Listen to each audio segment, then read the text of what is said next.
Di tengah pandemi COVID-19, kerja keras harus dilakukan semua pihak. Salah satunya adalah Pemkab Karangasem yang getol memperjuangkan bantuan untuk UMKM di wilayahnya. Hasilnya di tahun 2021, ribuan UMKM menerima kembali pencairan dana Banpres Produktif Usaha Mikro atau BPUM.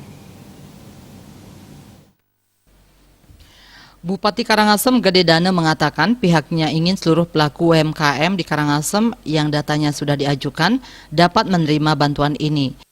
Tahun 2020 lalu ada 57.456 UMKM yang diusulkan ke Kementerian Koperasi dan UKM, namun hanya sebagian kecil yang lolos verifikasi.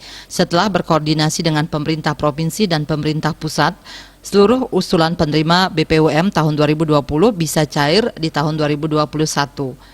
Dane menegaskan pemerintah ingin membantu warga, khususnya para UMKM baru muncul akibat PHK atau dirumahkan. Di tengah pandemi COVID-19 ini, masyarakat sedang berjuang.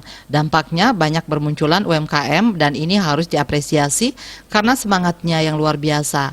Di tahun 2021 ini, sebanyak 32.731 pelaku usaha mikro siap menerima BPUM senilai 1,2 juta.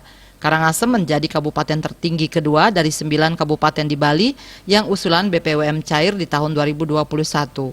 PLT Kadis Koperasi dan UMKM Kabupaten Karangasem Iwayan Kertie menuturkan, realisasi penerima BPUM di Karangasem dinilai sangat tinggi.